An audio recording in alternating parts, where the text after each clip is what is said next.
Hello everyone, Alistair Gold here. Another week that has truly been an experience covering Tottenham Hotspur. I've been everywhere this week.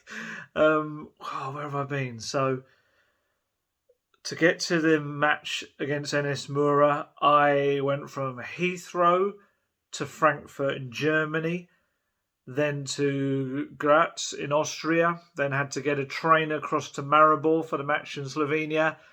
Then coming back, had to go back on the train across the border to Graz in Austria.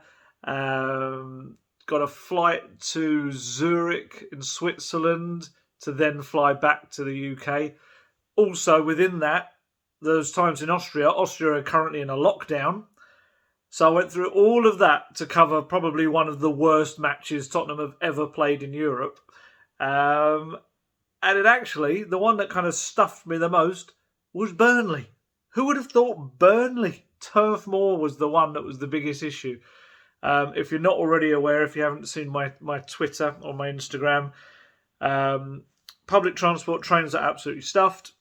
So I decided I'm going to drive it. Yeah, let's go for it. 5 hours, rubbish snow towards the end of it, where my sat-nav was taking me on the most ridiculous backcountry roads through hills and snow-covered roads that were just a nightmare. At one point, it said to me on sat-nav, "Turn down Church Lane." I instantly thought, Church Lane? That doesn't sound like a particularly great main road in heavy snow. I got to see Church Lane. It was a single-lane country road that covered in snow. No other cars had been up it, and it essentially went like that. It just went upwards, and I went, "No, you're right. I'm not going down that road," and kind of continued down this slightly better country road. Eventually, get to Burnley, park at the cricket club, where even getting into the cricket club was slippy and slidey all over the place. Get out of my car, and some very pleasant Spurs fan shouts across at me as I get out the door, "Ali, you just called the game off." I was like, ooh. I was very close to swearing very loudly. Had to do it kind of under my breath. Walked into the stadium, saw Guesty, who'd already arrived. Pretty much quickly went to the loo, got back in my car because the snow was still coming down heavily, and I thought, if I stay here, I'm going to get stuck in Burnley. Back in my car, drove once I'd eventually got all the way through Burnley, which was gridlocked, about 6 hours. So 11 hours driving with a tiny little toilet break in the middle. I mean, to be fair, I know there's a lot of people annoyed it was called off only 45 minutes before kick-off, which obviously it wasn't great for me turning up because I'd already been delayed by the rubbish journey getting up anyway. But they had to wait for Spurs also before they made a decision, and Spurs had also got stuck in the rubbish conditions.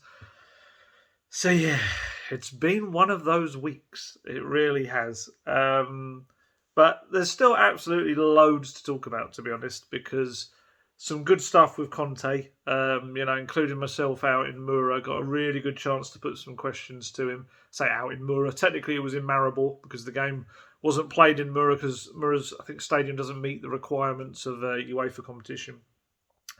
Maribor was very pleasant, by the way. Again, another one maybe for a different travel channel, which maybe will happen one day. As I've said, Mrs. Gold is very excited about the prospect. But no, Maribor's nice. It is a nice little town. And then you walk about 10 minutes, because it's not a big, I suppose technically, is it a city? I think it's a small city. You only walk about 10 minutes and then suddenly you have all kind of alpine hills and lakes and all this sort of stuff. It's quite cool, that little juxtaposition of the city and the countryside. But yeah, I mean, we've got to talk about the Mura performance.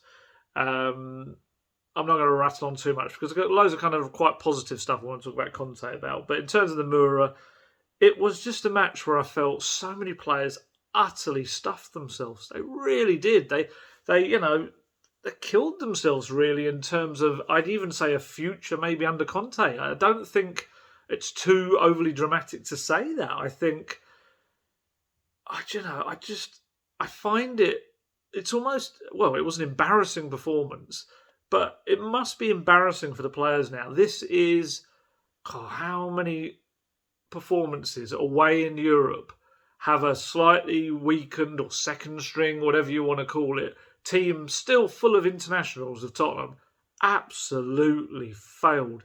And it's like they failed in terms of imagination, in terms of, I'd say, desire. I don't think you can get away from it. This was obviously in Mura. Mura, I remember my colleague John Veal from the Press Association, I think he said that they're the lowest ranked team in the competition, in the Conference League. So already that's the lowest competition, the third-tier European one, and then you're playing the lowest team left. I don't know if it's the lowest team left in it or the lowest team that had been it. I suppose it must be left in it in the group stages. But to go away there and, to be, I don't want to be fair because they don't deserve to be fair, but Mura, they had two, as in that's Tottenham's way. Mura had two real attacks and they scored from both of those attacks with some pretty embarrassing defending. But it was more also what Spurs did at the other end that was embarrassing. And just everything involved. And, we've had Mura, we've had Pesos, they were poor. They were poor in Rennes, they were poor in Vitesse. That's just this season. You've also had, I remember, Antwerp, they were terrible. Oh, Zagreb, don't even talk about Zagreb. How shocking they were. And this has just happened over the last recent years. They've just been dreadful. And I just find all of that just mind-blowing that these players who are there to make an impression, to say to the manager, pick me, I should be playing in your Premier League team, to then go and put in performances like that. And we're not talking, don't even talk about tactics, you're not talking about formations, you're not talking about anything else. Just looking at certain players out there and just thinking, you look poor against a team that is the lowest ranked in the competition. You're doing yourself no favours whatsoever. And you look at the players who are poor, and there's no getting away from it. Dele was he had one nice touch, I remember, in the first half. But he just offered nothing to the game after that. And, Dele he was 7 minutes away from doing the hat-trick of half-time substitutions, Mourinho obviously took him off at half-time against Everton in the first game of last season. Nuno took him off against half-time. Half-time was the Arsenal match, I think he did. And now, he came off in the 52nd minute against Mura because he was that bad.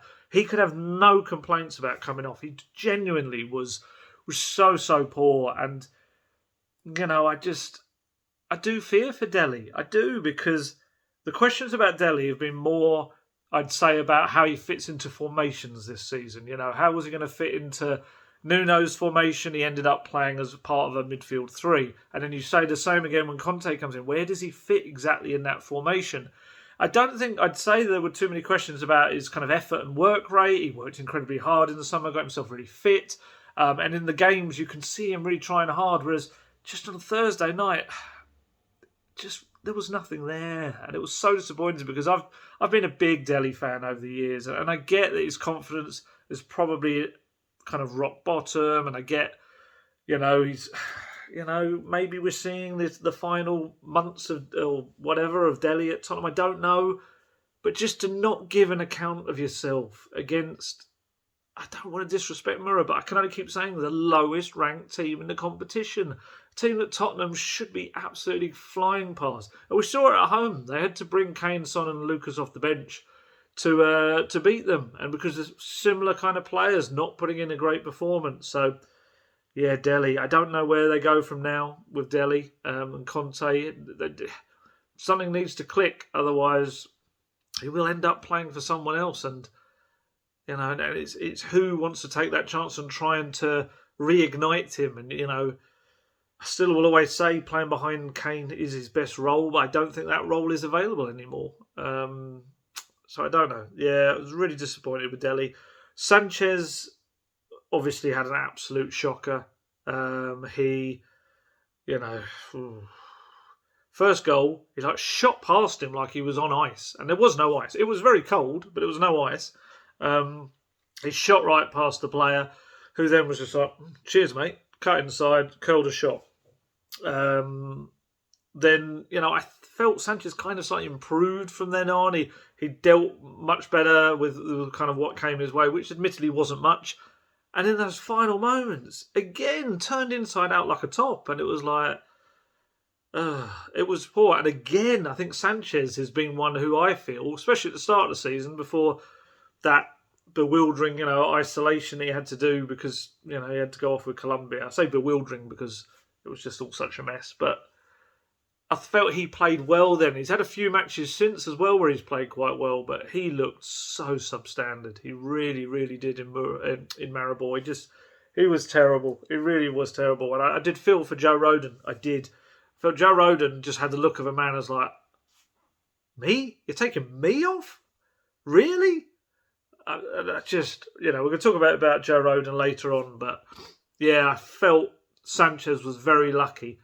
I don't know whether it was a case of because they were switching to a back four, whether with the fullbacks pushing on really high, whether Conte felt that maybe he sees Sanchez as a faster defender and decided he needed someone who could get around the pitch quickly. I don't know, but obviously it ended up. Hindsight proved it the wrong decision because Sanchez was shocking in those final seconds as well. Ryan Hill, little moments. I don't want to go too hard on Ryan Hill because he is very young. He was the youngest player there, 20 years old, and he had little moments where he tried to get Tottenham moving, but he just couldn't do it by himself. But still, not one of his best, performances. Skip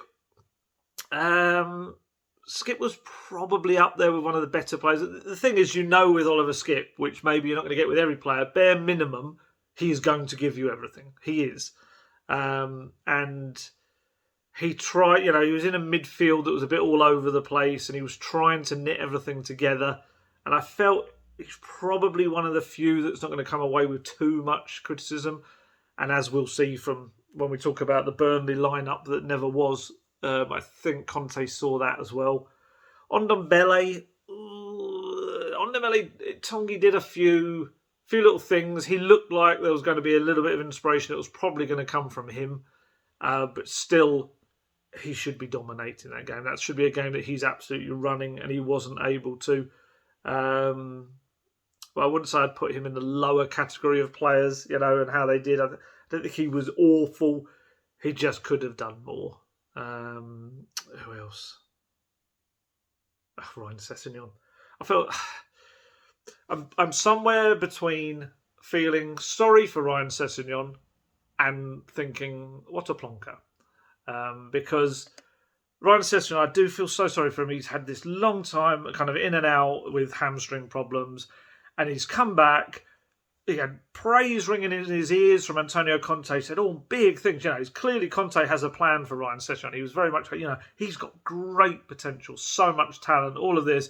And he probably went into the game absolutely flying, Ryan Sessegnon. Really ready for it and so excited and over-eager is probably the word.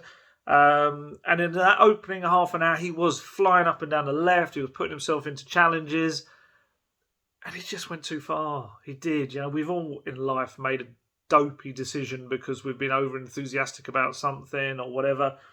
The first yellow card was a little bit silly, but the second one was just daft. It was, it was in a position where nothing was happening. It was right on the kind of the side of Mura's box.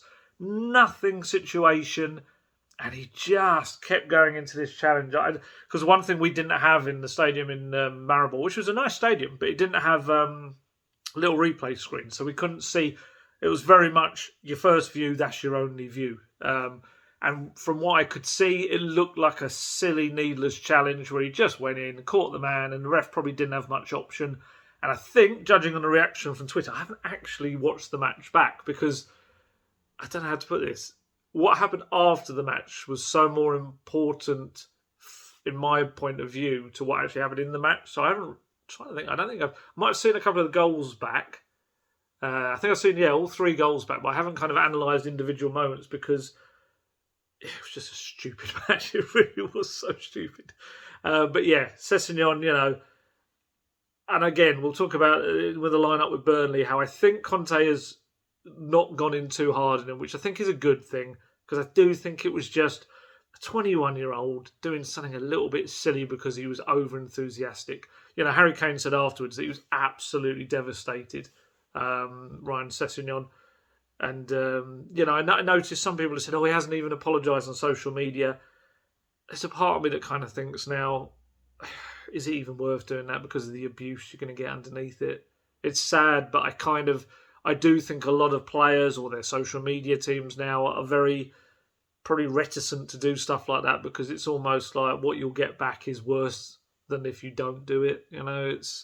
Which is so sad. It is, but yeah, it's just a rush of blood. It was madness. On the other side, much more experienced player Matt Doherty, that was poor again. That was a shame as well because you're seeing him in his more natural position, putting a couple of crosses that weren't bad, but on the whole, I just wanted to see him raiding up that right-hand side and just really delivering quality into the box, and he didn't at all.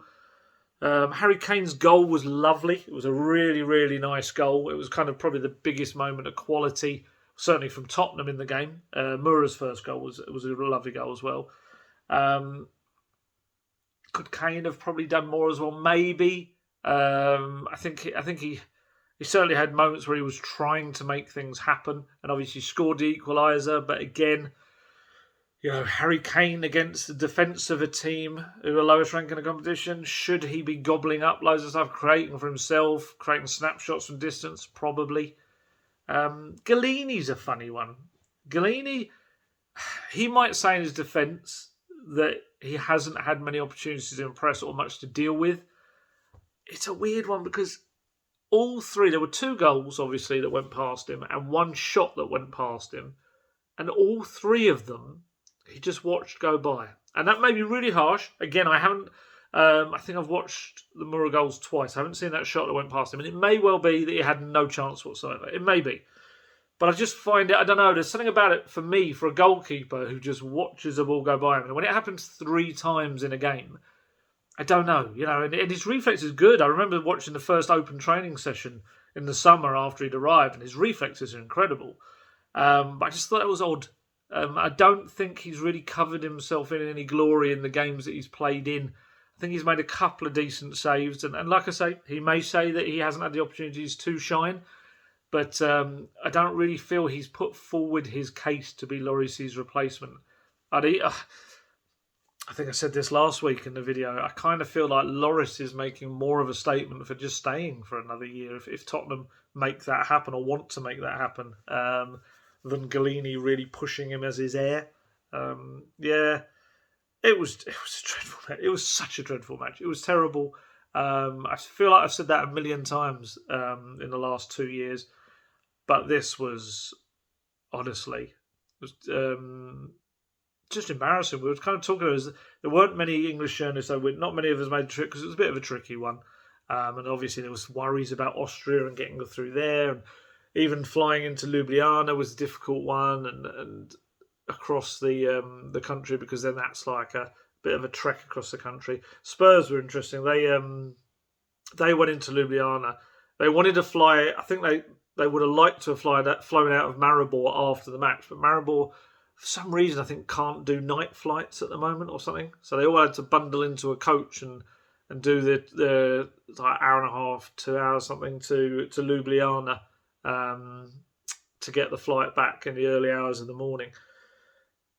And it's just poor. It's just poor. But what saved it for me as a journalist, I must say as a journalist, maybe for the fans reading it, I don't know, but it was just so good, the press conference afterwards. Antonio Conte came in, and like I said, there weren't many of us there. There were only 4 or 5 English journalists that had made the trip, and in the press conference there was only, I think, 2 or 3 of us were asking the questions, and it almost felt, there were lots of Slovenian journalists in there, but other than one question, they kind of left Conte to us, and it kind of almost felt like a bit of a sit down with him, and because we were back in person as well, and he was excellent. He was really, really good. I kind of came away from the end of the night after the final whistle. I was like, they've done it again.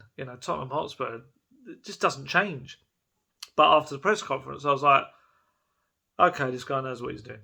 Okay, I don't think we have to worry about where the direction that Tottenham are heading in. I think it's more those players have to worry about the direction they're heading in, because a lot of them, I think by the time we get to the start of next season, I think the squad will look quite different, because I think this is the benefit of a game like this. I think Conte has looked at that and gone, goodbye. I think that's as simple as that. I think he's looked at it, and I think some of those players have made up his mind. And just, I think he looked a bit shell-shocked. He did. He came in, he was very straight, very serious. I asked him the first question, didn't I? I said, I just asked him, I said, what did you say to them after that? And he was like, I'm too emotional. He said, I'm too emotional to go in and speak to players after a game like that. He said, it's something I've always done. If I'm emotional, I don't do it. And we'll discuss it kind of when I've calmed down and more rational. But what I would say, it was actually a really calm and rational press conference. Maybe even just that amount of time had given him a little bit of distance from it, because he was very good. I'd say I've got a few of the quotes. I know last week, I think it was last week or the week before, I did a bit of a story time. There's quite a few. I'm going to read out various quotes he said, because I think they're so key for Tottenham Hotspur. There's another interview he's done that I'm going to talk about after his press conference, and I think some of the quotes are really interesting and really reinforced for me a kind of a positive feeling about what Conte can bring to Tottenham. So within his first answer to me, which was quite funny, because the press officer told me that, obviously they had a bit of a tight schedule and they were going to get away to get this coach to Ljubljana to get the plane, and so maybe Conte was going to try and speak a little bit quicker and get stuff done. His first answer to me was 5 minutes long. But it was great. It was all great stuff. There was no waffle, all killer, no waffle. It was really good. All killer, no filler. Sorry, that's the one I'm supposed to say, isn't it? That's the expression. But yeah, so within his first answer to me, he said, I did not like what happened tonight, the performance. I must be honest and tell you that after 3.5 weeks, I'm starting to understand the situation. I can tell you that the situation is not simple. It's not simple because in this moment, for sure, the level of Tottenham is not so high. There is an important gap to the top teams in England. That's big. To go in to your new club and to say, it's not great, is it? Not great here. The level of Spurs, meh. And this is the thing. It's like, and this is again where I feel sorry to say this, but I think when Nuno says this, I think maybe, I'm trying to think if he did say that. I don't think he did say that. But if he were to say that, I think the fans would all be like, oh, how can you say that about our club, even though it's true? And I think some people behind the scenes might be like, oh, you walk in here and say something like that. But with Conte, it's very much like, nah, if he says it, it's got to be the case. The man has gone to all these clubs and it's something like 5 titles in 7 years, something like that he's won. The man knows what he's doing. And if he comes in and says that your club is... the level's not so high. It's not so high. And it had to be said. It is honest. It's true. And just, what else did he say here? He kept speaking about... He said, I'm not a magician who can wave a magic wand. He said he needs time. And then his last line to his answer, that 5-minute answer to my first question was, we have a lot of desire to work. You can work, but you can push a car at maximum level and sometimes it's not enough to be competitive. Says it all, doesn't it? Absolutely says it all. He's saying, this squad, I can push it as much as I like, but ultimately, if it's not good enough, it's not good enough.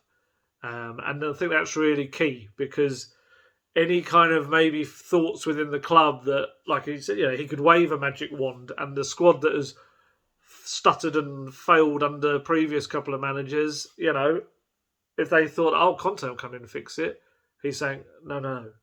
Take your head out of your backside. There needs to be improvements. And, he's indirectly said that.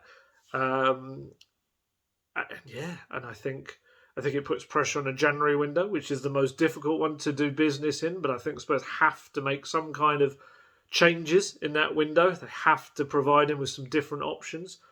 And it said plenty of these. It kept saying, I'm not scared, which in normal life, you kind of, if someone says, I'm scared, they're scared. But with Conte, you didn't get that impression. I think he wanted to reinforce that point that, I'm not scared about this situation I find myself in. I'm going to fix it, but we just need a bit of time.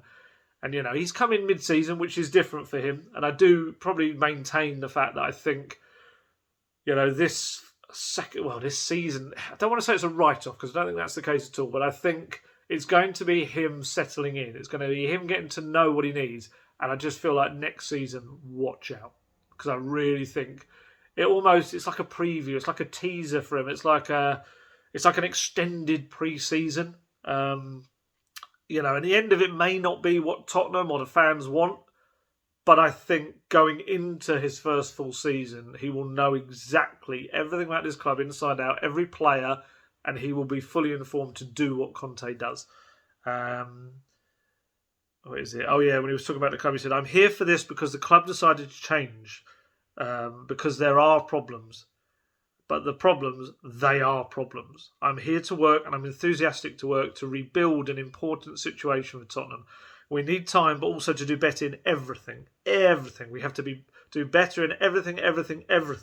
To have ambition. Ambition in football is important for me. Again, another message, absolutely rammed home. Ambition. It's about ambition. It's not being content with what you've got. Not looking at an incredible stadium and training ground and thinking, there you go, lads, done it. It's more than that. A football club is also what happens on the pitch. And, if one of the best managers in the world right now is telling you that what he has available to him is not enough for him to close that gap with, the teams that are really going to be starting to run away, says it all. You've got to get a move on and you've got to get things fixed for the better. He kept going on. We have to do better at many, many things. It's important to football to have vision.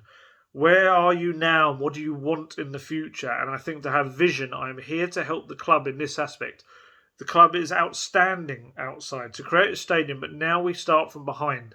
It's important to know this because I'm not a magician, and after 3 weeks I've found players that want to work and have great commitment, but sometimes it is not enough.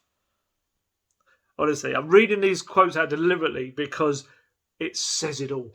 I don't have to add too much to it, really, because whether it's indirectly, directly, whatever, he has come out and very clearly painted the picture that I think we all knew, and I think people have probably been shouting about for ages, but it just maybe needed to be said.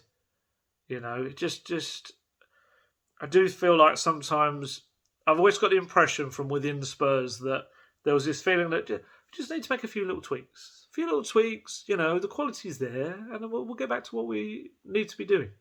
And I think he's come in and said, you need a bit more than a few tweaks. You need a proper kind of... I think this is the thing. I think with Tottenham, it's just been the cliche, but I think it's true, is that, results have borne it out, that the first maybe starting 11, maybe 14 players, there's some top players in there. There's enough to it. But in terms of looking as a squad, I think that squad is weaker now than anything Poch had, in his heyday. You might argue, Poch might say, are you kidding me? If you're looking at some of the players that I had, but, maybe it's a mentality thing. Maybe that's what it is. Maybe it's not a quality thing. Maybe the type of players that they've been bringing in just haven't had that right mentality, which actually leads me nicely into, once we'd done that live broadcast section of the press conference, as it's called, we then did the... what technically was the pre-Burnley press conference, but they do it afterwards.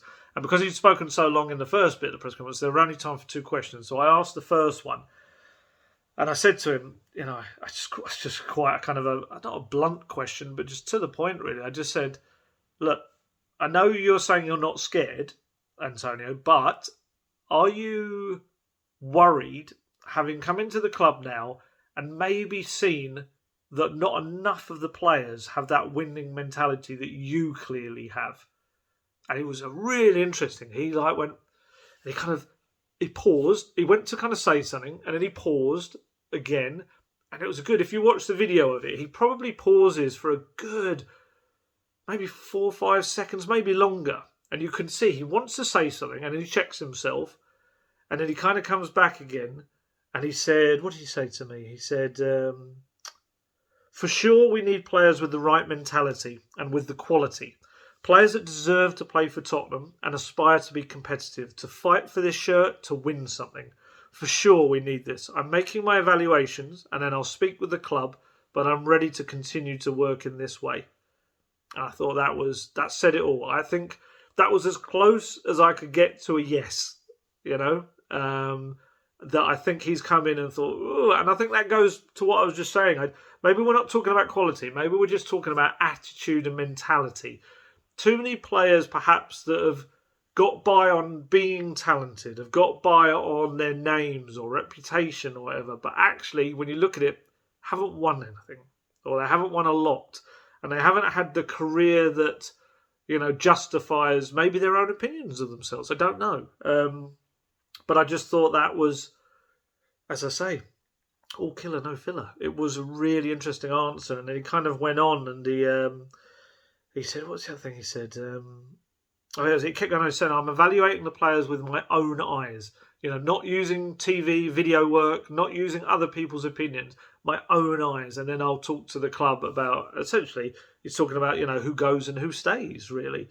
And he's another little bit he said about wanting to teach his players to take responsibility for what they do, which I think is massive for Tottenham. I don't think, you've heard me whinge and moan about how many times the manager I feel has been let down by the players, and the players don't really stand up and take it.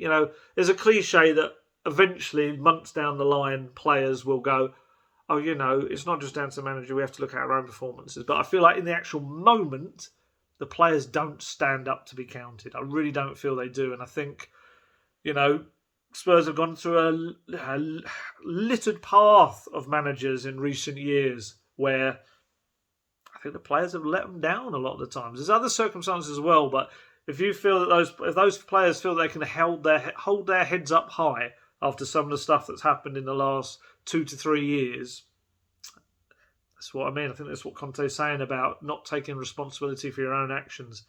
So that was really, it was a really good press conference. And it had this really weird calming effect. Obviously, as journalists, we were the only ones there. There was no Zoom press conference. So for us, we were kind of very much party to this really interesting back and forth interaction with one of the best managers in the world.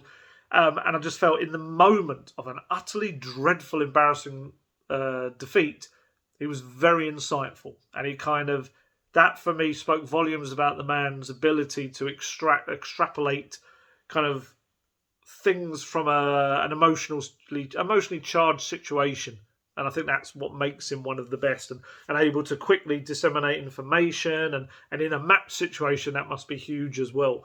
So, that was really good. And then, as a double bonus, when we landed back in England, I think it was literally the next morning, La Gazzetta dello Sport published a really terrific interview with Conte that the journalist Andrea Di Caro had done during the international break. So this was all pre-Mura. It was pre-Leeds as well. But it was fantastic. It was a really good one.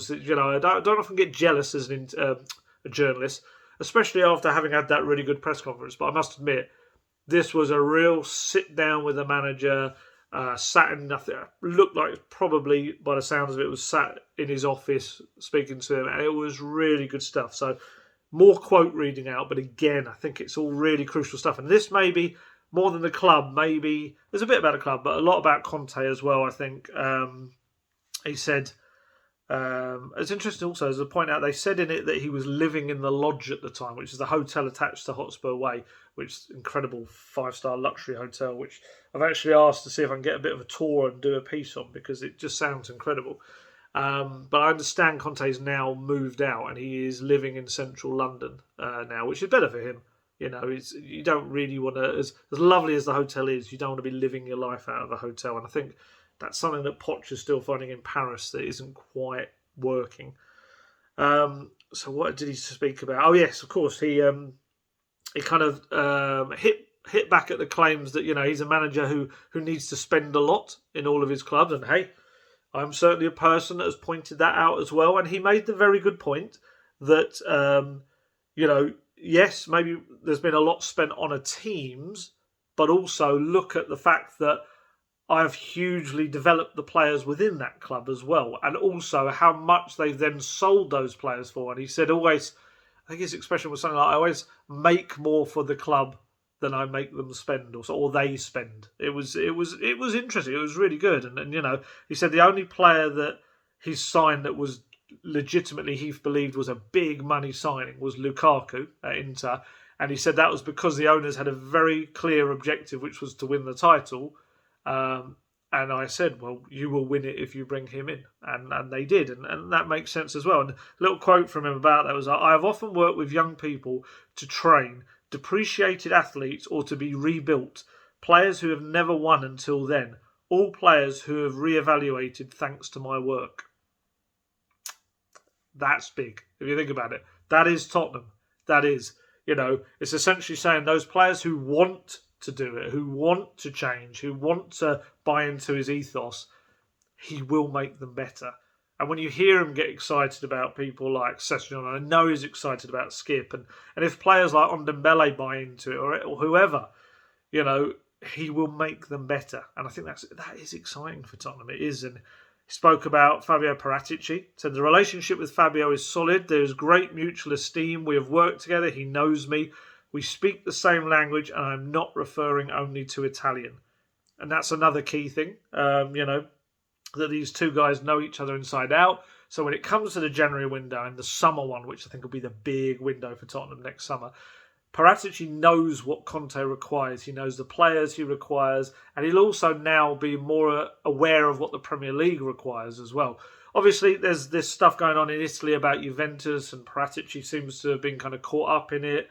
It's mainly reports at the moment, and as far as I'm aware, there's nothing, there's nothing Tottenham really related. There's nothing like Tottenham haven't done anything wrong or anything, and we'll have to see how that all plays out. It's not something that Spurs are kind of commenting on. It's not really something that I understand is being spoken about behind the scenes at Tottenham either. It's just at the moment, I think it's very early days, and we shall see what happens. It's something to keep an eye on. I'll tell you, actually, on a different note, I want to watch the Amazon All or Nothing. They've done one on Juventus, which was last season. Apparently, Paratici turns up quite a lot in it. So that's something I've got to sit down and, when I get a spare moment, I will watch. But yeah, I think the Paratici-Conte relationship is going to be big. I think it is. He also, in this interview, Conte praised Son and Kane.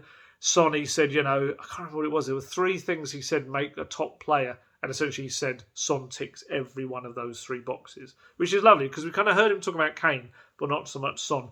And I thought that was pretty cool as well. He said that, he's never taken on a club that has just won the title before. Everything has always been a rebuild and getting that club back in the right direction again, although he admitted coming in mid-season at Tottenham is a different challenge. And I think that's key because he does have huge... This is his biggest challenge for years, I mean, some might say the Italian team that he took on as the national manager maybe was a big challenge in itself because they weren't at the top kind of level that Italy can sometimes be. Excuse me, but I think this has to be club-wise the biggest one he's taken on. And honestly, he's a really interesting guy to speak about and speak to. I've had a couple of in-person press conferences. We've got him again tomorrow in a press conference, and he is fascinating. Actually, that's what I wanted to talk about. He said one line which some of the newspapers took these, because I think Gazzetta dello Sport, before they put the interview out, which is a long feature, they released a couple of teaser quotes out there, like they do, little extracts. And I think some people took this one quote, which was part of a longer context thing. I think maybe it was taken in a slightly wrong way. I'm going to read out the entire quote for you, just so you're aware of it, right? So it was, when I say the interview was taking place in the Hotspur Way training complex. So Conte is saying, when he was looking around it, I've never seen a training centre like this. You look around you and it never ends. Many do not understand how many points it can give to work in such a structure. The matches, they are played on Sunday, but they are won during the week. And the stadium, which costs more than £1 billion, is something even more incredible, with the fans giving you wings. Tottenham has world-class club structures. The team must be up to it. Today there is a gap between investments made by the company and sporting results. We have to fill it. So I think some people just took the last line of that, and I think that kind of got turned into a Tottenham need to now spend on the playing side of things. And that's what he was saying. I must admit I didn't take that like that. I took it saying that they spent a lot of money, but actually what they've got in return has not been great. That could be talking about recruitment. Like I say, the quality of the players. Have they got the right mentality? Has it been the right choices? You could argue, is that money also talking about the managers? Have the managers been right? Have they wasted a lot of money on that? Or is it in the improvement of the players? Has there been enough improvement in the players to justify the money spent? Daniel Levy came out, didn't he, in the annual financial statements we spoke about last week, and spoke about 400 million being spent on players since 2019, that summer. And if you spent £400 million and what we 2.5 years almost later, and this is where you're at, then yes, there is a gap between what was the expression there? There is a gap between investments made by the company and sporting results. We have to fill it, and he's kind of said we. I think he's talking about himself and his coaching staff as well, and I think it's about buying the right players. It really is. I think hopefully this is where Paratici will come in, and that relationship with Conte. But yeah, I kind of felt people took that more as here we go, he's going to spend hundreds of millions. He's going to make them spend. And I don't really think that. I think he's making more quality rather than quantity. Making the right decisions in the market and also making the right decisions in coaching players as well. And yeah, I think there's a little bit more to it than people took. But I think I said this before. Conte has been made very aware of what Tottenham can and cannot do in the transfer windows, who they can buy and what they can't. And he isn't coming in with any illusions of what is happening at Tottenham and what they can spend. And like I said, I'm not saying they're broke. I'm not saying they're not going to spend at all. I think some people hear that and they're like, oh no, it's more bad news. I'm not saying that. I think it's really important that he's aware that they will do stuff for him. They will sign players, but obviously they can't go crazy because they haven't built up their finances yet post-pandemic to that kind of level. They will, I believe, in a couple of seasons' time with full, we said this last week with all of the matches back, last season, was it 1.9 million in gate receipts across a whole season when I think the previous season was something like, I can't remember how much. It was up near like 70 million, I think it was. So you get full seasons of that. Not only talking about gate receipts from Premier League, but also the NFL and rugby and boxing and concerts and conferences, everything. All that money goes back into the club, and that money can then, Spurs will be more powerful in the transfer market. But they will spend money. They will. They know they have to. It's there on the pitch. They know they have to. And I just think the fact that Conte is aware of what can happen slightly prevents the Conte I am leaving kind of thing, which we have seen at a couple of clubs, not all. Sometimes there's other circumstances, but there have been instances where he clearly wanted more than he was given. And yeah, honestly, I'm really enthusiastic about him. And which sounds bizarre after this week. Sounds bizarre after one of the worst matches I've seen and after one of the stupidest trips to Burnley ever. But yeah, I think he inspires confidence through his words, which is such a big thing for a manager. It really is. This other line is talking about the Tottenham job and the challenges of taking it on. You can see that I am made for more difficult choices that require more effort. Every now and then I tell myself, it would be nice to drive a car that starts from pole position, but in the end, that's okay with me. I evaluated Tottenham's choice and I found all the answers I was looking for. I want to enjoy my work, the journey more. Sometimes the obligation to achieve the result, to be forced to win because your name is Conte, because you earn a lot, has also infected the results achieved. This time, I would like to enjoy this construction phase that awaits me. I start from behind, but I have the experience and maturity to face a difficult challenge, and yes, winning will be more beautiful. I mean, come on. That is a cracking quote. That is, and if he's speaking to people behind the scenes like that, if he's inspiring the players and telling them what he can do for them and what they can do for themselves, I'm sorry, but I'm inspired just reading that back myself, and I've read that quote a million times. And I know it's not all about words, it's about actions as well, but his CV shows a man of action as well. So, yeah, I think... Yeah, I'm intrigued. Like I say, that was pre-Mura, so it may have got a little bit of a shock about the levels of some of the players after that game, but still, point stands, he knows what has to be done. And you can be sure that those inside the club will also know what has to be done. I wanted to also talk about the Burnley lineup that kind of never came to be, because the postponement at Turf Moor yesterday came about 14 minutes after Tottenham had put their team lineup up. So we got to see the team that was going to start. It was quite interesting because, I mean, he kept 3 players in for the Murrah game, and they were Kane, obviously, Oliver Skipp, and Davinson Sanchez. So for Davinson Sanchez, that's a big deal because Sanchez was poor. As I said earlier, he was poor. So to be given another shot was quite interesting. Showed a bit of confidence in him. If you're going to be fair to Davinson Sanchez, he was playing on the left of the back 3 in Murrah, which perhaps explains why he was turned inside out a couple of times. It's not natural for him. He doesn't normally play on that left. And he was set to play on the right because Ben Davies was obviously back in the team. It does change the dynamic of the team. I think we spoke about this last week with Romero being out.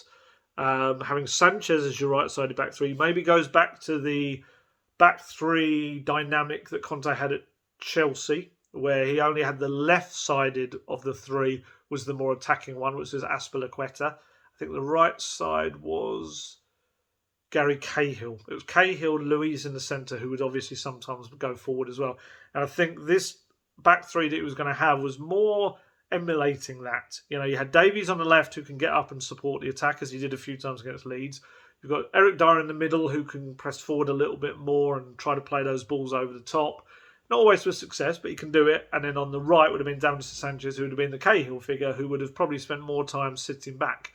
So that was a big kind of thing. And I also said a lot about poor Joe Rodon. Again, you know, I'm not going to go down the Rodon line again, but I do feel he's been very unfortunate in his time at Tottenham and hasn't always had the chances, hasn't really done too much wrong. You know, I'm told that he's getting pretty frustrated now. And unless the situation changes, you know, he'd be open to a loan in January just to get some game time, really. But again, whether that depends on whether Tottenham can bring in another centre-back and also how serious Romero's injury proves to be. I think we'll hopefully get the scan back on that. Hopefully no more tomorrow at the press conference. I think it was around this part of the week they were getting that scan done. So we shall find out more, hopefully. But yeah, and how it impacts Rodon. You know, Rodon really does deserve to be playing in the Premier. I think Brighton like him a lot. Whether Brighton look to bring him in, I think, 4 or 5 months at a team like Brighton or any team really, I'd say he needs Premier League now, would be big. And I think that would be really big for Tottenham as well, because he's kind of, you know, I'm told that he's competing with Eric Dyer for that central spot. And I think that maybe does a disservice to his ability to also play on the left. I think he probably would have been the better option for Conte in the back 3 at Murrah, to be honest, on the left. I don't think he probably would have got turned like that. So yeah, we'll see what happens with Rodon, but I do feel sorry for him. And obviously Skip over Winks was a big one as well, because Harry Winks didn't play at all in Murrah, would have been completely fresh to face Burnley. Yet Conte said, "No, Skippy's my boy." And I said this before, you know, I've been made very aware that he came in and immediately has taken a big shine to Oliver Skipp. And, you know, to be suspended for the Leeds game and to just bring him straight into Murrah, play 90 minutes, and then say, no, a couple of days later, mate, you're going straight back in there, we're playing Burnley, we need you. I think it says as much about Skippy as it does about Winks. And I think, again, a bit like Rodon, maybe if nothing's changed in the next month and there's injuries and things, I think Winks will get game time because we've got, you know, match every couple of days coming up. But I think if Winks gets to January, he may feel that, you know, Conte is a game changer for him and may improve him. But I do wonder whether January, again, it's so difficult because it is a month that is so difficult to buy and sell. Teams will see Tottenham coming from a mile off, I think, knowing that they want to get some players out the door and want to bring some in. But yeah, with Harry Winks, whether it's a loan, whether it's a permanent move, yeah, be interesting to see what happens with him, because he's just stalled his career, hasn't it? It really has. Steven Bergwijn was back on the bench. Interesting one in midweek with Bergwijn. He reported ill on the Wednesday. and then couldn't take part in training or travel with the team to Slovenia. I understand it was a migraine I think he had, which is why he just wasn't feeling well at all. I'd say, and some people might disagree, I think if Bergwijn was playing in Slovenia, I think Spurs might not have had as many issues. And that's not to say Steven Bergwijn is a game changer. He changes everything about your team. But I just feel that I just think he would have given more than Spurs had. I think he's hard-working, direct. I think he would have made maybe just more happen for Tottenham. And, you know, he was coming off the back, don't forget, of a very successful international break with the Netherlands. He essentially scored and assisted for the goals that took them to the World Cup. He was absolutely on a high. And I think he would have taken that confidence into the match as well. But, as I say, maybe a rubbish match like that has to happen for people to see the real kind of mess that was going on. I don't know. But yeah, so Bergwijn's back. I know there's been a lot of stuff about Ajax being interested in him. Ajax have been interested in Steven Bergwijn from the year dot kind of thing. Ajax have had a long-standing interest in Steven Bergwijn. So that one will be there constantly. And yeah, he's another player that, you know, he needs to show what he can do when he gets on the pitch for Tottenham, and then decisions will be made after that. What else we got? Just games ahead now. You got kind of a little hat-trick of home games with Brentford, Norwich and Rennes. All big ones, you know. It's an interesting one with the last game now, is that in the European one, is that Spurs, it's gone down all of the levels. There's about 3 or 4 different ways that you decide who goes through if there's like tied on points and everything. And I think Spurs and Vitesse will be down to this 4th marker. I think it will just be goals. I think it'll end up being goals. There's either goals scored in the group or goals difference. Because I think head to head, I think they come out equal on everything.